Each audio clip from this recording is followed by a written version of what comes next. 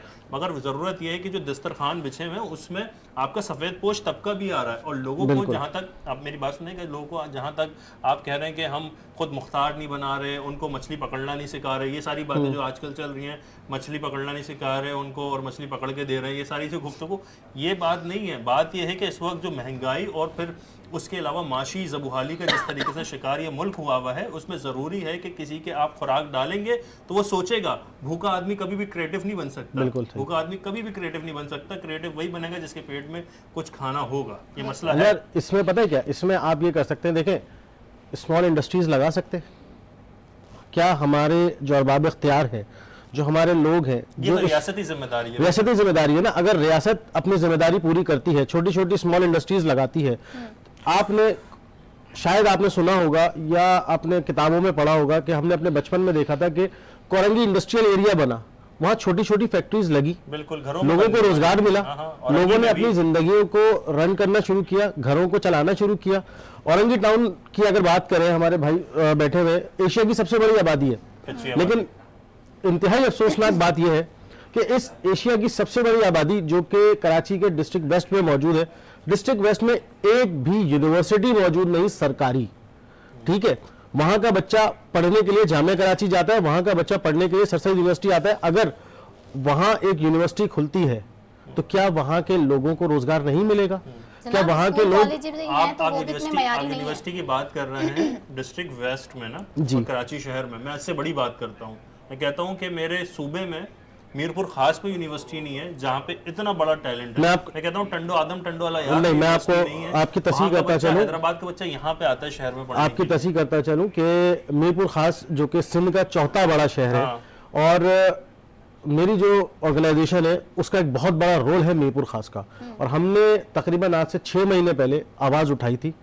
Governor Singh سے بھی ہماری ملاقات ہوئی اور ہم نے جو ہے مختلف مواقع پر وہاں اس حوالے سے ملاقات کی, اور اسی کا ثمر تھا کہ 12 سال پرانی اسمبلی جو سندھ اسمبلی سے پاس ہو گئی تھی لیکن وہ کسی آرکائیو ڈپارٹمنٹ میں پڑی ہوئی تھی, گورنر صاحب نے وہ اسمبلی نکلوائی, اور نکلوانے کے بعد آج میرپور خاص شہر کے اندر یونیورسٹی زیر تعمیر ہے.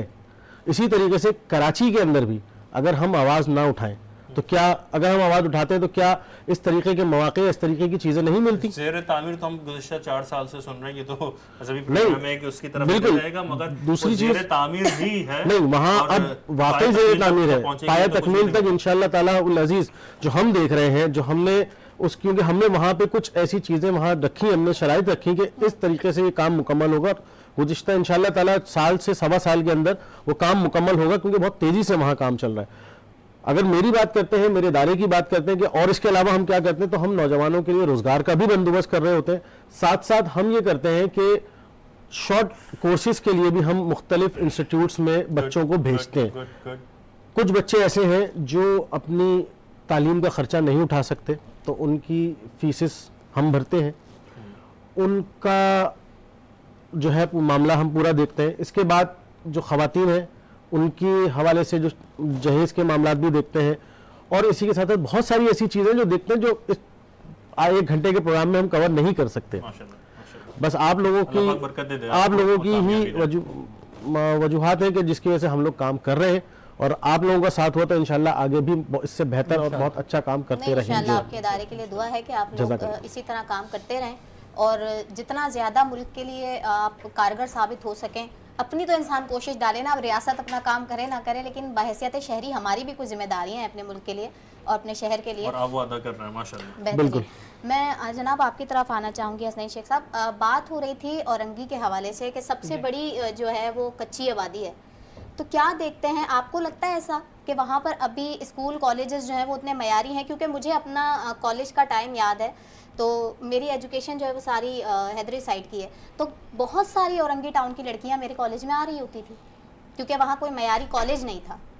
نہیں ایسا نہیں ہے, چونکہ میری جو ٹاؤن چیئرمین سے بات چیت ہوئی جب, تو انہوں نے یہ کہا کہ حسنین بھائی آپ جو بات کر رہے ہیں کہ کالج کو بحال کیا جائے, تو اورنگی کے اسٹوڈنٹ آتے کب ہیں وہاں.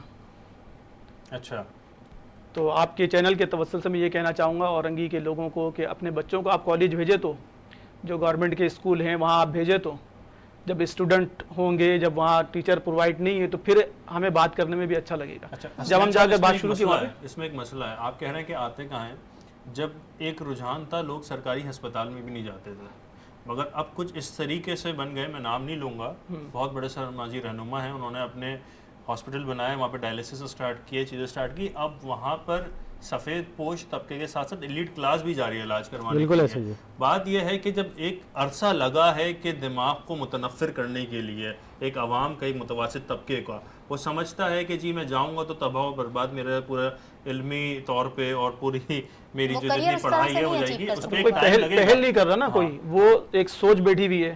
اب کچھ نوجوان ہیں, اگر وہ اسٹوڈنٹ ایک گروپ بنا کے اگر وہ سوچے کہ ہم وہاں پڑھیں گے, تو ان کے ساتھ ہم اس چیز کو تعاون کرتے ہیں. دوسری بات ہے, آپ کے چونکہ ٹائم بھی ختم ہو جا رہا ہے, بات چل رہی تھی اولاد کے اوپر, تربیت کے اوپر, تو اخلاقیات سب سے پہلے ہمارے اندر آنا چاہیے. آپ کے چینل کے توسل سے بتاؤں گا کہ ہمارے جو بچے چھوٹے سے جب وہ بڑے ہوتے ہیں اور جوان ہوتے ہیں, تو وہ سماج کے لیے ناسور بن جاتے ہیں بہت سے لوگ. تو اس کی بیسک وجہ یہ ہوتی ہے کہ والدین جو ہے ان کو اپنے رشتہ داروں کے متعلق اچھی باتیں بتائیں, اپنے جو پڑوسی لوگ ہیں ان کے متعلق لڑکیوں کی عزت بتائیں, بہنوں کی عزت بتائیں کہ کس طرح کرنی ہے, بہنوں کے حقوق بتائیں.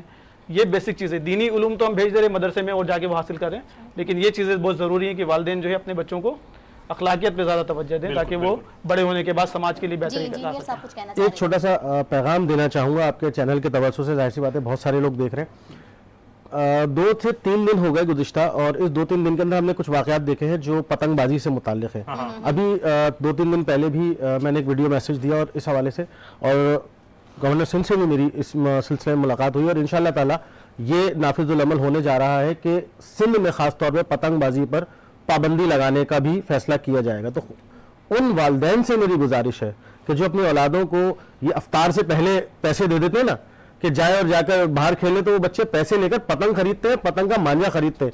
ان ماں باپ کو یہ نہیں پتا کہ وہ اپنے بچوں کو موت کا سامان خریدنے بھیج رہے ہیں. تو ماں باپ سب سے پہلے ماں باپ کا فرض ہے کہ اپنی اولاد سے پوچھیں کہ بیٹا پیسے کس لیے چاہیے. اور کا گلا بعد میں کٹتا ہے, پہلے تو بچے کی میں اپنے گھر میں, میرے اپنے گھر میں واقعہ ہو چکا ہے, اس لیے میں آج تک ڈرا ہوا ہوں پتنگ بازی سے. تو میں تو بہت کوشش کرتا ہوں کہ اس پر پابندی لگنی چاہیے. تو ماں باپ سے گزارش ہے کہ اپنی اولادوں کو روکیں اور بچوں کی تربیت کریں. اچھا, ایک جملہ میں لوں گا دونوں صاحبان سے کہ بنو یوتھ کی آواز سے کیسا تعلق, اور پھر اس تعلق کو مضبوط آپ لوگوں نے کیسے کیا, ایک جملہ دونوں جناب سے. پہلے حسنین صاحب. بنو یوتھ کی آواز جناب غلام محی الدین بھائی اس کو لیڈ کر رہے ہیں, اور بڑے اچھے دوست ہیں ہمارے, بہت ہی اچھے انسان ہیں. اور بنو یوتھ کی آواز کے ساتھ اورنگی اتحاد کونسل سمجھ لے, ان کے ہر کام میں شانہ بشانہ ساتھ کھڑے ہیں. بنو یوتھ کی آواز کے لیے میں صرف اتنا ہی کہنا چاہوں گا کہ بنو یوتھ کی آواز کے جو رہنما ہیں غلام محی الدین صاحب میرے بڑے بھائیوں کی طرح بھی ہیں, اور میں ہمیشہ یہ کہتا ہوں کہ بنو یوتھ کی آواز جو ہے وہ دا وائس آف یوتھ کا اردو ورژن ہے اور ہم ان کا انگلش ورژن ہے. ماشاء اللہ, بہت شکریہ, بہت شکریہ. ایک ناظرین ایک سوال آیا ہے حافظ صاحب کے لیے, بس میں پوچھنا چاہوں گا کہ حافظ صاحب سوال دیا ہماری بہن نے, انبیاء کرام صلاۃ والسلام نے کس طرح قرآن پاک میں اللہ تبارک و تعالیٰ سے استدعا پیش کی, روشنی ڈالیں, اور کیا اولاد سے آخرت کا کوئی نفع قرآن و حدیث سے ثابت ہے؟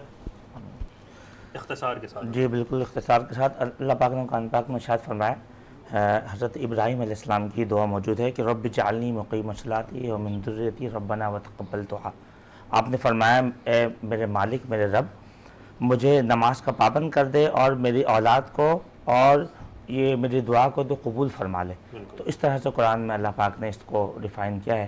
اور جب انبیاء نے اس طرح سے دعا مانگی تو یقیناً ہمیں نیک اولاد کی دعا بھی مانگنی چاہیے, اپنے اولاد کے نیک ہونے کی دعا کرنی بھی چاہیے اور ان کو نیک بنانے کے لیے اقدامات بھی کرنے اور چاہیے. حدیث میں حضرت سعد بن نبی وقاص کا کنویں والا واقعہ بھی تو ملتا ہے نا, جو جی. سال ثواب کے حوالے سے. ایسے اس کو بھی ذکر کریں گے ہم اپنے نیکسٹ پروگرام میں, کیونکہ وقت کی بہت ہی زیادہ قلت اور دامن وقت میں گنجائش بھی نہیں ہے اور اس کی زنجیریں ہمارے ہاتھ پاؤں میں جکڑی ہوئی ہیں. ناظرین محترم, آج جو ہم نے گفتگو کی, جس بارے میں گفتگو کی, وہ بہت ہی اہمیت کی حامل ہے, کیونکہ اس وقت اولاد کی تربیت ایک بہت بڑا مسئلہ ہے. آپ یہ نہیں دیکھیں یہ دنیاوی مسئلہ ہے, یہ ہمارے دین کے کاموں میں بھی بہت ہی زیادہ پریشانی کا سامنا کرنا پڑ جاتا ہے. یہ بہت سارے بیریئرز ہیں دین کی خدمت کرنے کے لیے بھی, اور دنیاوی طور پہ تو یہ ہے ہی ہے, دین کے بھی معاملے میں بہت زیادہ ہے. کیونکہ میں قربان جاؤں شہزاد جنت اور میں شیر بطول, شان علی, اولاد نبی, حضرت امام حسن مجتبیٰ اور امام حسین سلام اللہ علیہ, آپ کی شان, آپ کی تربیت ایسی ہوئی کہ ایک چھوٹا سا واقعہ میں اختصار کے ساتھ بیان کروں, پھر اپنے اختتام کی طرف جاؤں گا. کہ جب ایک دفعہ آپ مسجد میں داخل ہوئے دونوں شہزادے, اور دیکھا کہ ایک جناب غلط طریقے سے وضو کر رہے تھے, آپ دونوں نے ایک دائیں جانب بیٹھ گئے, ایک بائیں جانب بیٹھ گئے. یہ بچے ہیں, یہ ہیں جوانان جنت کے سردار, مگر بچے ہیں بیٹھے ہوئے, اور ان حضرت کو کہا حضرت آپ دیکھیں کہ میں صحیح بہتر وضو کر رہا ہوں یا میرے برادر طریقت یا میرے برادر حضرت امام حسن ٹھیک وضو کر رہے ہیں, آپ ذرا غور کریں.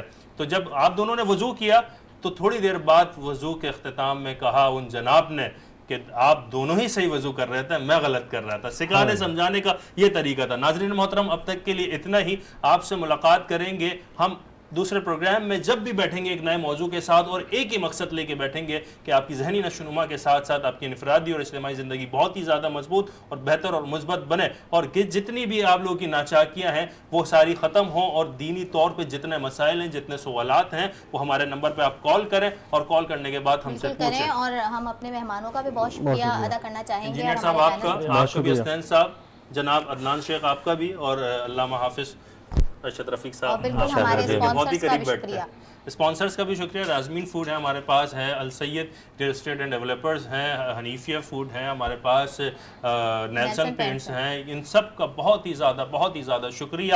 ناظرین محترم, اب تک کے لیے اتنی. آپ سے پھر ملاقات ہوگی ایک نئے انداز, ایک نئے موضوع کے ساتھ. تب تک کے لیے اپنا خیال رکھے گا, اپنے سے بڑھ کے خیال رکھے گا اپنے ایمان کا, اسلام کا اور اس پاکستان کا. السلام علیکم ورحمۃ اللہ.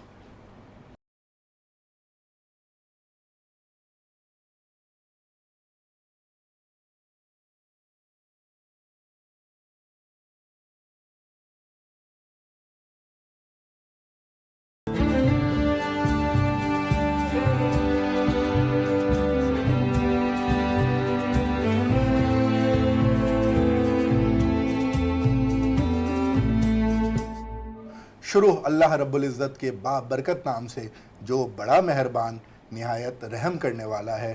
درود و سلام محمد و آل محمد صلی اللہ علیہ وآلہ وسلم پر. ناظرین کرام, آپ کو وینس ٹی وی کی اسکرین پر ایک دفعہ پھر خوش آمدید کہتے ہیں. آپ کا میزبان تیمور اکرم, میرے ساتھ میری ساتھی میزبان عبر زبیر موجود ہیں. ناظرین کرام, یہ پورا سیگمنٹ یوتھ پہ بیس کرتا ہے, اور قائد اعظم محمد علی جناح رحمۃ اللہ علیہ نے ایک تقریر کے دوران کہا تھا کہ ایک شخص بن کے نہیں جیو بلکہ ایک شخصیت بن کر جیو, کیونکہ شخص ہمیشہ مر جاتا ہے, شخصیت ہمیشہ زندہ رہتی ہے. تو ہم اس پروگرام میں خاص طور پر یوتھ ڈیولپمنٹ کے اوپر بات کرتے ہیں, کیونکہ بنو یوتھ کی آواز کا یہ خاصہ رہا ہے. بنو یوتھ کی آواز نوجوانوں کو پلیٹ فارم پرووائڈ کرتا ہے, بنو یوتھ کی آواز نوجوانوں کی آواز بن کر ابھرا ہے. تو ناظرین کرام, آج ہمارے پاس اس سیگمنٹ کے اندر جو گیسٹ موجود ہیں ان سے میں آپ کا تعارف کرواتا ہوں. بہت ہی زبردست گیسٹ آج ہمارے ساتھ استاد مظہر امراؤ بندو خان صاحب میرے دائیں جانب موجود ہے. سر, آپ کو خوش آمدید کہتے ہیں. آپ پرائڈ آف پاکستان بھی ہیں, آپ کلاسیکل ووکلسٹ اینڈ سارنگی پلے میں مہارت رکھتے ہیں, اور آپ کا تعلق دہلی گھرانے سے. اور ان کے برابر میں تشریف فرمائے ثاقب علی صابری صاحب, آپ نوری گروپ کے قوال ہیں اور آپ پاکستان کے معروف قوال ہیں. اور میرے بائیں جانب ہمارے ریگولر پینلسٹ جناب حافظ ارشد صاحب موجود ہیں. سر, آپ کو بھی پروگرام میں خوش آمدید. اور ہمارے ساتھ حسنین شیخ صاحب موجود ہیں جو چیئرمین ہیں اورنگی اتحاد کونسل کے. سر, آپ کو بھی پروگرام میں خوش آمدید کہتے ہیں. تو بنا توقف میں آؤں گا سر آپ کی طرف, استاد مظہر صاحب کے پاس. سر, ہم دیکھ رہے ہیں